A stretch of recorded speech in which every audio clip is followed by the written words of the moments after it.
juntar-se aqui a... Sim. Depois rodamos, vamos rodando. Vou só aqui abrir a sala.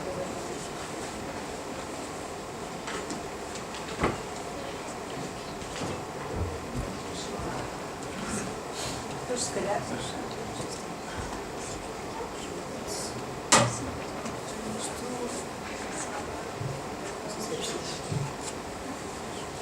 Sim, já.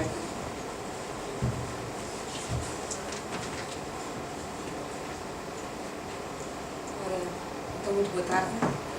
Vamos então começar aqui a sessão do ponto de encontro. Hoje é um bocadinho um formato, é formato ponto de encontro, mas um bocadinho diferente, com mais oradores. O tema é os bairros históricos sustentáveis e o caso de Alfama. Isto tem a ver com um projeto que estamos a desenvolver já há alguns tempos, a Faculdade de Ciência e Tecnologia, a Universidade Nova de Lisboa, a Lisboa é Nova, a Agência de Energia e também em parceria com a Câmara Municipal de Lisboa.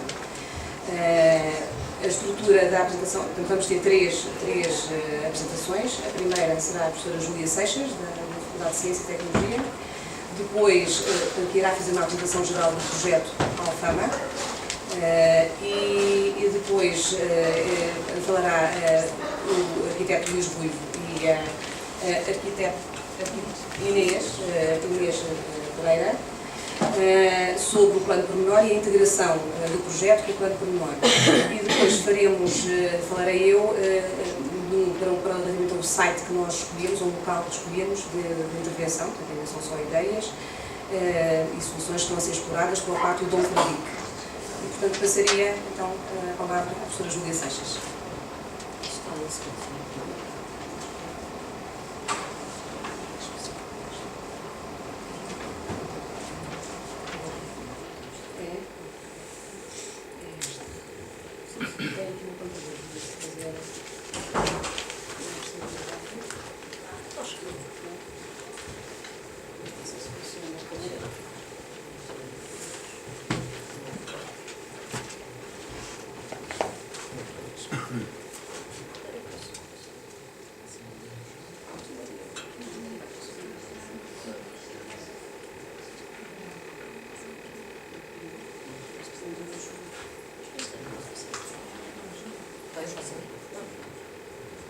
Oi, boa tarde. Eu acho que posso falar sem microfone. Estão a ouvir bem ou precisam de microfone?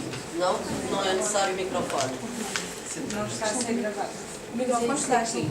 É, depois está a ser uma gravação, é verdade. Mas se eu falar a partir daqui, Vou sentar aqui também. eu não consigo falar sentada, peço desculpa. Mas assim já funciona. Mas há um microfone também. Não, mas está ligado isto, mas está ligado. Aqui está ligado, então estão a gravar. Bom, portanto, como a Vera já explicou, esta sessão hoje é um bocadinho especial e vai ser dedicada à apresentação de um projeto que vai a meio, digamos assim, ou talvez no princípio, vamos ver a dimensão e a ambição que queremos pôr aqui. É um projeto que é cofinanciado pelo Climate Kick. O Climate Kick é um programa, é uma parceria europeia e que cofinancia, não financia completamente, mas cofinancia diversos projetos. E este é financiado no âmbito de um programa muito concreto que se chama Smart Sustainable Districts, districts no sentido de bairro, porque tem como pressuposto que a transformação das cidades no sentido da maior sustentabilidade inteligentes tem que ser feita dos bairros para cima, portanto, mais de baixo para cima. E é neste âmbito que nós temos vindo a desenvolver o projeto da Alfama. O projeto, portanto, Alfama, isto é só para um enquadramento, portanto, cobre esta zona que eu penso que se todos forem de Lisboa sabem mais ou menos do que é que estamos a falar, da região. É um bairro muito multifacetado. Nós verificamos que tem diversas, conhecemos Alfama, se calhar ainda conhecemos no nosso imaginário, se calhar, e agora Alfama é uma coisa um pouco diferente. É diferente, não significa que seja melhor ou pior, é diferente. O tipo de pessoas que habitam Alfama neste momento tem características muito diferentes e coexistem, portanto as pessoas que vivem há muitos anos, 50 anos ou mais, convivem diariamente com os novos habitantes, que são habitantes temporários, turistas.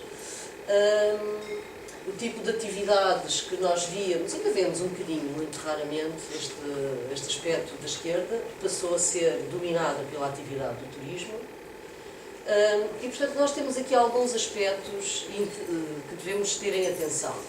Portanto, é um chamado bairro histórico, no sentido tradicional do termo de bairro histórico, quer do ponto de vista social e cultural, quer do ponto de vista arquitetónico e físico, portanto, tipicamente de declives acentuados, ruas estreitas, escadarias. Isto é característica daquilo que são bairros históricos em muitos sítios, sobretudo da zona sul da Europa, da região sul da Europa. Tradicionalmente havia uma grande ligação ao rio e às atividades portuárias, caracterizada por fortes relações de vizinhança e de comunidade muito fortes. Entretanto, temos registado uma perda de população, um envelhecimento e aquilo que é um palavrão, eu não gosto muito desta palavra, mas é um palavrão que se usa nesta gíria, que é a gentrificação. De 2001 a 2011 houve uma perda superior a 20% de residentes e 27% dos habitantes, dos residentes, têm mais de 64 anos e 20% dos idosos vivem sozinhos. Neste momento, aquilo que se verifica é que o turismo é um motor económico principal, representa cerca de 30% da atividade económica e, de facto, há alguma capacidade significativa, quase 4 mil turistas de capacidade para serem recebidos no bairro de Alfama. Portanto, quando nós fomos desafiados, ou quando nós pensamos no bairro de Alfama, para submeter a ideia de um bairro histórico àquilo que é um programa de um bairro inteligente e sustentável, primeiro tivemos que perceber o que era o bairro de Alfama. Portanto, eu venho da Faculdade de Ciência e Tecnologia da Nova e por isso foi feita aqui uma relação de proximidade muito grande com a Lisboa Nova, que tenho trabalhado e, aliás, vivo ali às portas de Alfama. E, portanto, a equipa é constituída por estas duas entidades.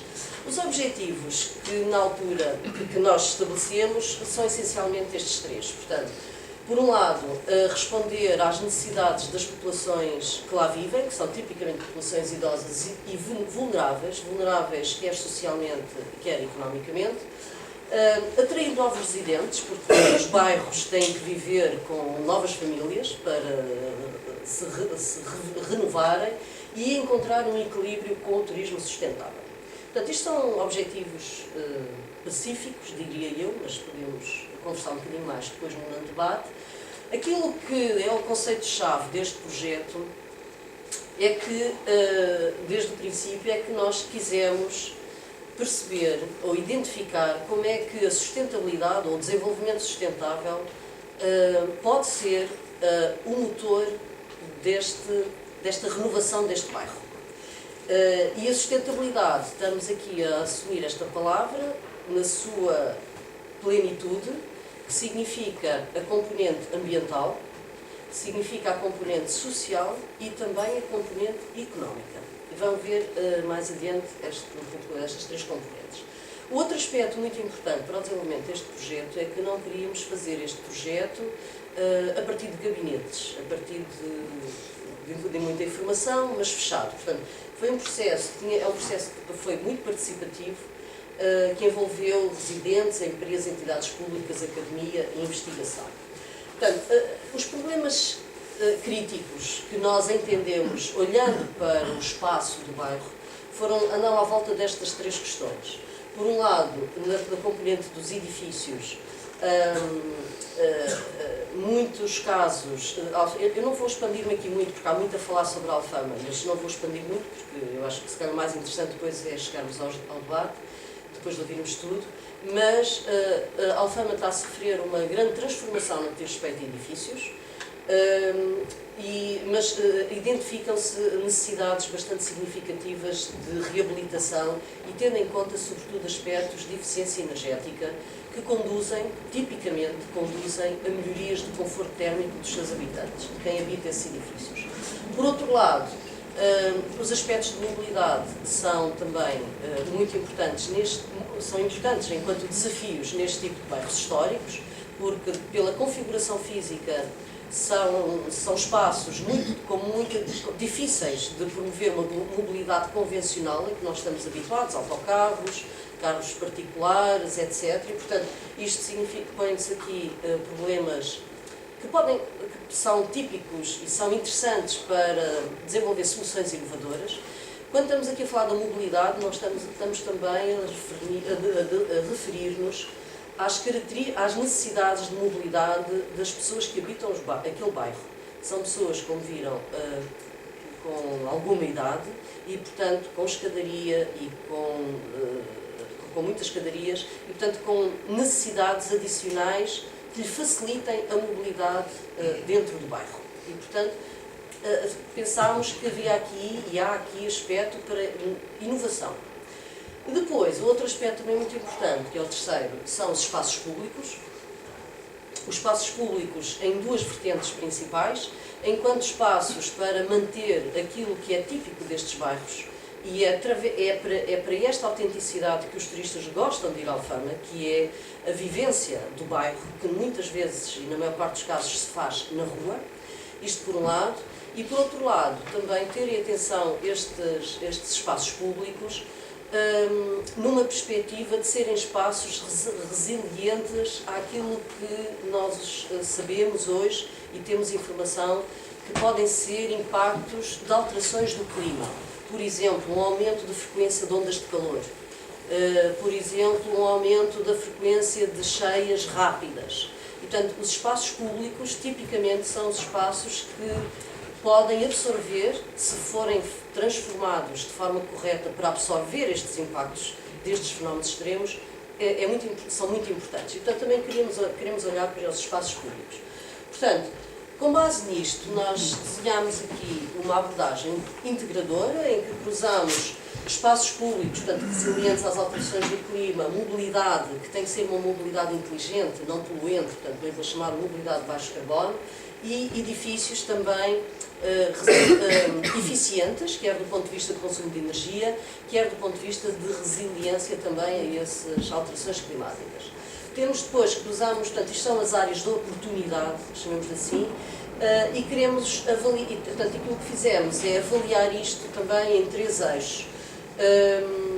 Um deles, portanto, um eixo tem a ver com pensar neste problema não de forma espartilhada, mas de forma integrada, ou seja, eu não vou pensar na mobilidade e depois na semana seguinte vou pensar nos edifícios e depois na semana seguinte vou pensar nos espaços públicos. Não, vamos pensar isto de forma integrada, tudo ao mesmo tempo.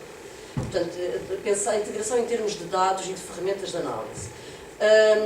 A outra questão também é integrar as visões de forma integrada, portanto, vocês vão ver ao longo, eu não vou entrar em detalhe sobre os vários agentes que nós envolvemos, mas tenho aí um slide para mostrar, mas aquilo que nós fizemos foi pôr, por exemplo, os agentes da Carris a ouvirem falar dos espaços públicos, porque a Carris, para funcionar, é um agente de mobilidade, mas tem que perceber o que é que se vai fazer ao espaço público.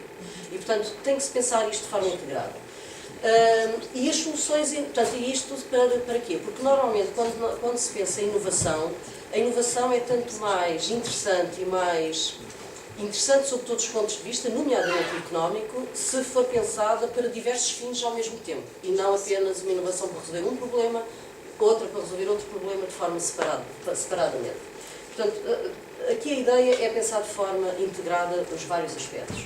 Portanto, nós em 2017 fizemos aqui uma sequência de eventos, desde o lançamento do projeto, fizemos uma espécie de workshop com habitantes locais em Alfama, na Fundação Magalhães Lima.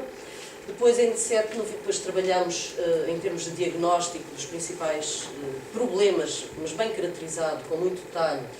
Fizemos novamente uma reunião com todos para validar aquilo que era a nossa percepção e que é a nossa percepção do problema.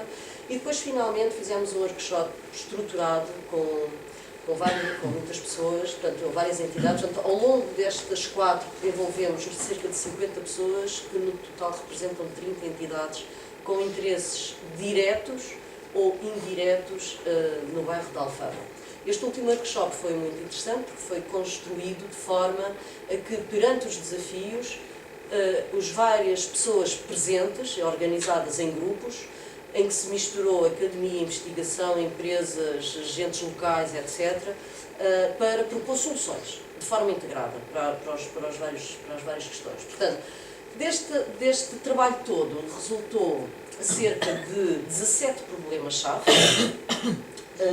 muitos mais problemas, nós depois é que os fomos agrupando e trabalhando, e surgiram cerca de 140 ideias diferentes. Portanto, houve depois a seguir de ter que ser feito todo um trabalho, porque não se pode, as 140 ideias são soltas e, portanto, era preciso aqui enquadrar.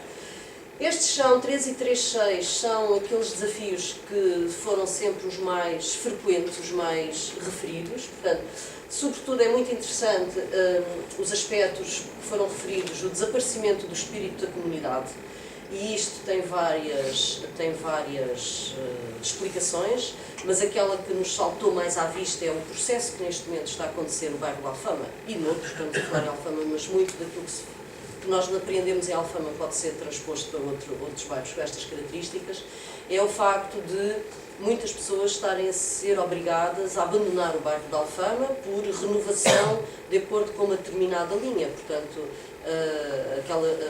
as reabilitações que estão a ser feitas neste momento para o chamado alojamento local, e que no quadro atual, o atual já está pelos vistos a ser um bocadinho diferente, mas na altura em que estávamos aqui a fazer, portanto havia vários processos de despejo, penso que é mesmo o termo que... E portanto isso tem conduzido ao esvaziamento das pessoas habitantes típicas de Alfama, e portanto foi-nos referido isto, o desaparecimento deste espírito de comunidade, a perda de negócios tradicionais. Alfama está com muito negócio, mas é um negócio para vender as recordações aos turistas. Portanto, aqueles negócios tradicionais que habitavam em Alfama sistematicamente têm vindo a desaparecer. Falta desta tal resiliência climática nos espaços públicos. Alfama é um espaço, se conhecerem, é um bairro que não tem quase, ou quase não tem mesmo qualquer área verde. As áreas permeáveis são públicas, não existem, portanto existem alguns quintais que são permeáveis, mas em termos de áreas públicas não existem. Portanto, há muitas oportunidades que se calhar podemos desenvolver. Aqui a necessidade de ser um bairro inclusivo e não um bairro como aparenta começar a estar a ser transformado, que é um bairro que, quando há uma reabilitação de um determinado edifício, o valor da habitação passa a ser um valor tão elevado que os habitantes tradicionais ou os seus descendentes que gostariam de lá nascer e gostariam de lá ficar não conseguem ficar porque não têm capacidade financeira para evoluir. A falta de mobilidade sustentável e a questão dos edifícios, que eu também já referi. Estou mesmo quase a acabar. Portanto, neste processo todo, tivemos aqui 5 ideias de projetos, são ideias exploratórias. O último vou deixar para o fim. O segundo é, de facto, a necessidade de haver uma Alfama móvel para todos. Para todos significa não apenas as pessoas idosas, mas também as novas famílias que precisam transportar bebés e com carrinhos de bebés. Uma ideia muito interessante que aparentemente pode não fazer sentido, mas vão ver adiante que faz algum sentido, é pensarmos na possibilidade de fazermos produção sustentável de alimentos dentro da Alfama, com modelos de negócio que alimentem a comunidade local. Okay? Também a ideia de tornar a Alfama, aqui mais na questão dos espaços públicos, resiliente ao clima, portanto o tipo de intervenção, e muito baseado em soluções baseadas na natureza, ou seja, muito associadas a questões, soluções verdes, chamemos assim. Depois há ali aquele primeiro, que é uma ideia que faz muito sentido no seguinte quadro. Aquilo que é aspiracional da nossa parte, se nós olharmos para a Alfama hoje e, embebido deste projeto, imaginarmos a Alfama daqui a 20 anos, aquilo que precisamos, que identificamos como necessário é promover, mas estas coisas demoram um tempo, não é de um dia para o outro, nem de um ano para o outro, nem de 2 anos para outros 2 anos, é promover de facto uma mudança dentro dos agentes que trabalham e vivem em Alfama, e sobretudo também daqueles que querem ser motores de alguma transformação que se possa fazer num bairro destes. Sejam investidores, sejam empresas que apresentam soluções, etc. E esta inovação social só é possível se for agarrada por quem vive em Alfama. Os donos de um bairro é quem vive e quem trabalha. Quem vive pode viver lá, mas eu estou a colocar também as pessoas que vivem durante o dia, que podem viver de facto e dormir outro sítio, mas que trabalham lá também vivem em Alfama. E está este conceito dos Living Labs, em que são quadros em que os vários agentes com interesses diversos num determinado bairro se juntam num determinado quadro governativo para promover esta mudança, esta inovação social e inovação para a sustentabilidade. Portanto, estes projetos exploratórios, acho que este é o último, devem ter em atenção estes três aspectos, portanto, devem alavancar a inovação social, ou seja, apontar e consolidar a mudança dos agentes que interessam ao bairro, com motivação para desenvolver o bairro com suporte no desenvolvimento sustentável, na sustentabilidade. Portanto, sustentabilidade não apenas ambiental, social no sentido de incluir todos aqueles que vivem e que usufruem do bairro de Alfama, e económica no sentido em que os novos modelos de negócio devem fazer o empowerment económico local, devem estar integrados e com benefício para quem está dentro do bairro. Constituir oportunidades de negócio para a economia local, integrando aqui a inovação tecnológica que existe, e integrar aspectos de liderança e interação entre os diferentes níveis de governança do bairro. Portanto, era isto uma introdução. Isto é um projeto que neste momento tem um diagnóstico feito, tem uma ideia de projeto, dos vários caminhos que nós podemos desenvolver, mas está no início completamente. Portanto, agora passo a palavra, não sei se é a Inês ou o Luís.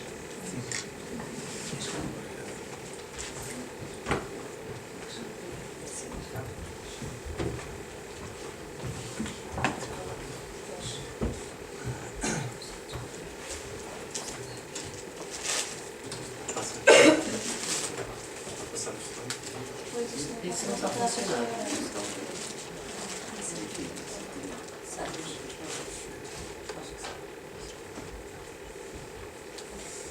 Ora bem, portanto, nós vamos fazer uma breve apresentação também sobre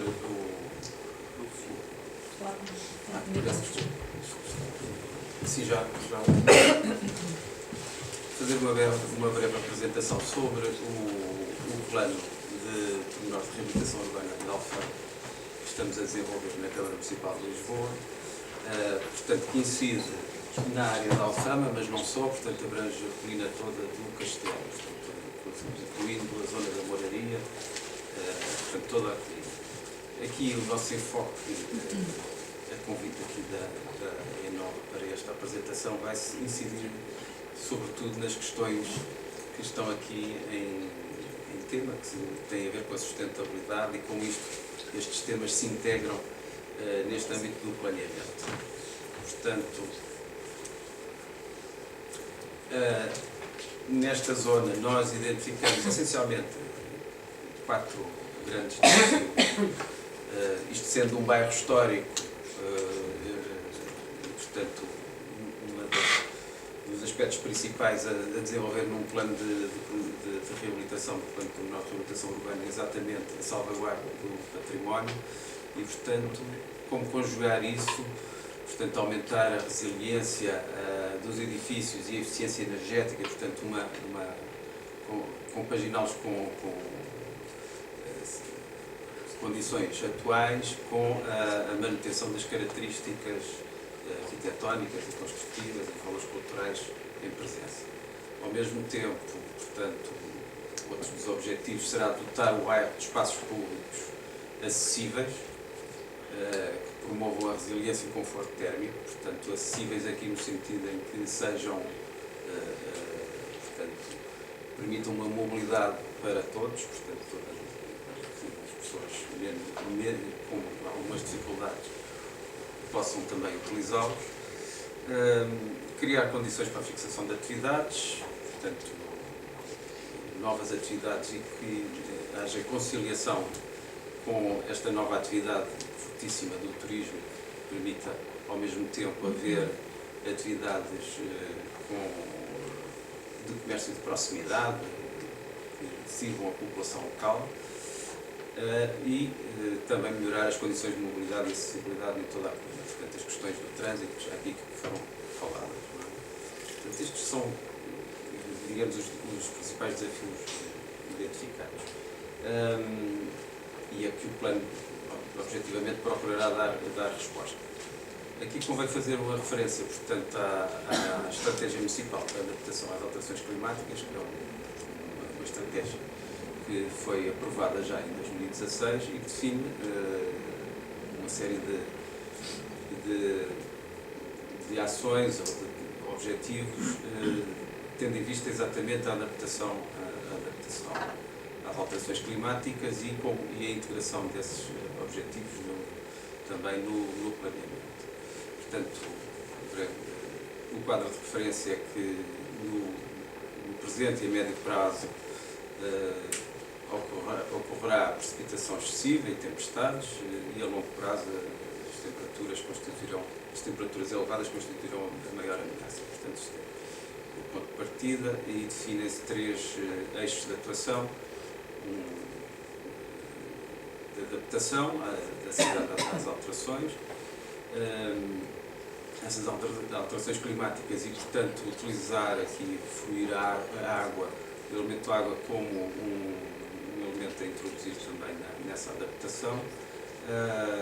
Os aspectos, o segundo eixo ligado aos aspectos da gestão inteligente e integrada e um terceiro eixo relativamente à participação e à cidadania de toda a comunidade envolvida.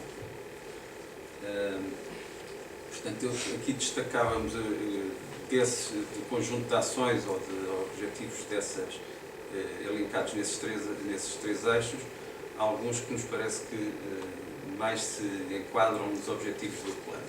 Portanto, ou seja, desenhar a paisagem, potenciar o ciclo da água, potenciar a eficiência energética de edificado, reforçar a presença de infraestrutura verde, otimizar a gestão urbana para fluir a água, promover a reabilitação como instrumento de resiliência, que o aspecto que já tinha referido, desenvolver a cidadania e criar redes de participação e poder os atores-chave. Portanto, isto no aspecto da governança. Agora, passando mais concretamente ao plano de pormenor de reabilitação da Comuna de Castelo, portanto, temos aqui uma imagem para situar a zona. O plano, como referi, é um plano de pormenor de reabilitação, ou seja, tem objetivos também de salvaguarda e preservação do património. Portanto, os valores culturais são um elemento essencial do plano.